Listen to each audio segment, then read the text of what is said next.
Hello, ladies and gentlemen. Today we'll be responding to the top 3 videos by Prager University. The Progressive Income Tax, A Tale of Three Brothers, Left or Liberal, and Why I Left the Left. Once upon a time, there were 3 brothers, triplets, named Tom, Dick, and Harry Class. Tom, Dick, and Harry, and their last name is Class. What could that possibly mean? Is that foreshadowing? But anyway, they explain that Tom, Dick, and Harry all have the same IQ, skills, and opportunities. Further, they have the same size families and the same wage rate. But then here's the shocker. Apparently, different classes just work different hours, not have different wages or something. And they also include that Harry invests. Here's how it worked out. Tom made $25,000 a year. Dick and his wife made $75,000, and Harry and his wife $150,000. Now the brothers at this point buy property, equally priced homes at the same neighborhood, and they expend $30,000 to cover placing a gate for security purposes and improving the look of their neighborhood. Harry assumed they would divide the bill 3 ways, each brother paying $10,000. That made sense in the context of the video, but that doesn't work for taxes. Of course, they argue about that, so Dick makes another suggestion. At this point, Dick, the peacemaker in the family, entered the conversation. "I've got an idea," Dick said. "Our combined income is $250,000, and $30,000 is 12% of that amount. Why don't we each pay that percentage of our income? Under that formula, Tom would pay $3,000, I would pay $9,000, and Harry would pay $18,000. What Dick explained was called a flat tax rate. Next, Tom will misrepresent the tax rate of the progressive taxation system. "I have a much better idea," said Tom, "and one that's fairer than what you're proposing." Dick and Harry turned to Tom. "Harry should pay $23,450. Dick, you should pay $6,550. And I will pay nothing." I actually calculated what they would be paying in taxes if they were real people. As you can see, Tom will pay $2,611.88. Dick will pay $8,611.88, and Harry will pay $27,044.78. Now I also calculated their effective tax rates, and you can think that's unfair, but at least it's told properly, unlike in the video where one of them didn't even have to pay any taxes. But as you can see, in actuality, everybody pays taxes, even people who earn less than $19,000 a year. To Dick, this sounded completely arbitrary and not really fair, but it did have one big plus. His share would be $2,450 less under Tom's formula than under his own. So he decided to be silent. Harry, however, was stunned. "You want me to pay almost 80% of the bill despite the fact that each of us is receiving the exact same benefits?" This is the part that really takes the cake for me, and that's why we're going to end this video here. But they imply that 80% of the taxes are paid by the highest class, and that is simply just not the case. On to video 2 then. What's the difference between a liberal and a leftist? This question stumps most people Yeah, maybe if you forgot your grade schooling. because they think liberal and left are essentially the same. But they're not. I happen to agree with you there, Dennis. Neoliberals suck and leftists make sense. Let me offer you 6 examples. 1. Race. This is probably the most obvious difference between liberal and left. The liberal position on race has always been A, the color of a person's skin is insignificant, and B, those who believe race is significant are racists. Meanwhile, the left believes the very opposite. To the left, it's the liberal attitude toward race. It's unimportant. That is racist.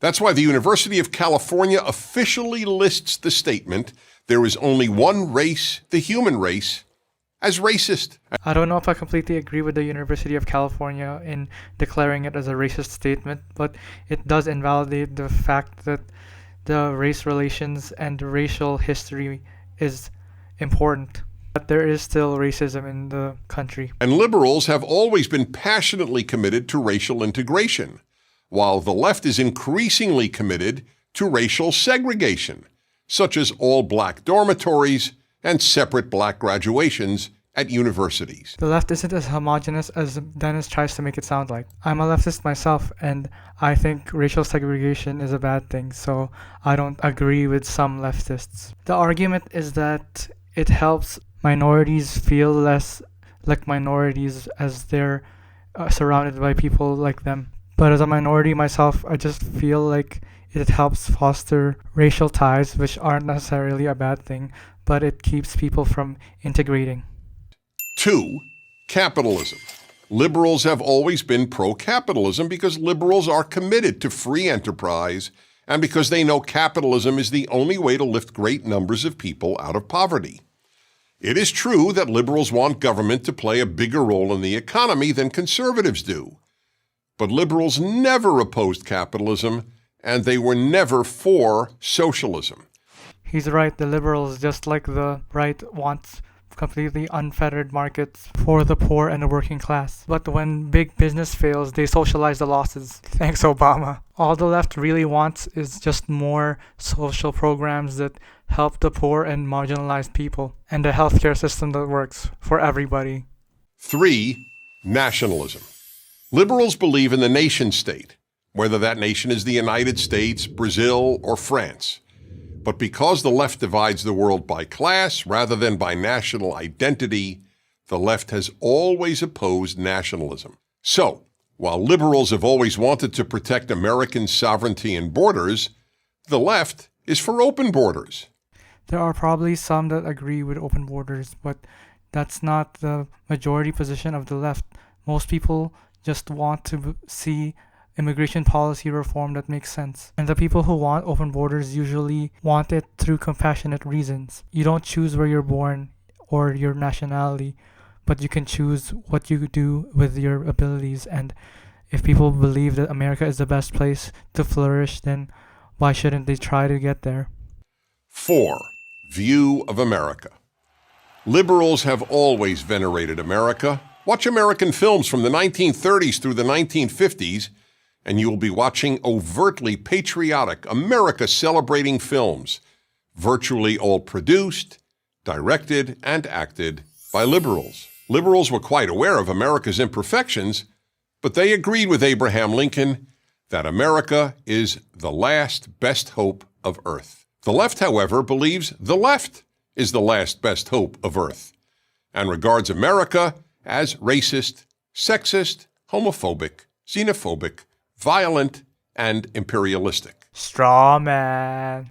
The last one was true though. America is an imperialistic nation. But all those other words that he used to describe what leftists think of America is just what leftists think of some people. And they don't think of it of just Americans. They think of it of all peoples from all of different cultures. But I do agree that some leftists make concessions for some racist, sexist, homophobic, xenophobic groups that are minorities, and that's the only reason why they protect them, because they're minorities or marginalized. 5. Free speech. No one has been more committed than American liberals to the famous statement, "I wholly disapprove of what you say, but I will defend to the death your right to say it." But the left is leading the first widespread suppression of free speech in modern American history. From the universities, to the tech companies that govern the internet, to almost every other institution and place of work. Of course, the left claims to only oppose hate speech. Hate speech is wrong, but I happen to agree with Dennis and other leftists like Kyle Kalinske from Secular Talk. He's a free speech absolutist, and he believes in the marketplace of ideas and that the best ideas will come out on top, and that lower form and crude and hateful ideas will be left behind. So I suggest you should sub to him. And maybe me? 6. Western civilization. Liberals have always championed and sought to protect Western civilization. Liberals celebrate the West's unique moral, philosophical, artistic, musical, and literary achievements, and have taught them at virtually every university. The most revered liberal in American political history, President Franklin Roosevelt, often cited the need to protect Western civilization and even Christian civilization. Yet when President Donald Trump spoke of the need to protect Western civilization in a speech in Warsaw, the left-wing media, also known as the mainstream media, denounced him. They argue that Western civilization is no better than any other, and that Western civilization is just a euphemism for white supremacy.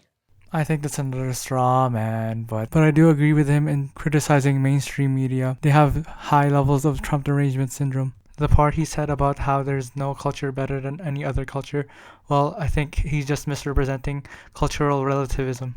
And again, the left isn't as homogenous as he makes it sound. The last part of the video, which we won't be viewing, is why don't liberals oppose the left? And in politics, at least, they completely do. They don't let any reforms like gun regulation or universal health care or a higher minimum wage. The only government regulation that gets passed through that's leftist is identity politics. And I think a lot of them are, in fact, snowflakes. But that's a topic for another video. Let's just go to the next video.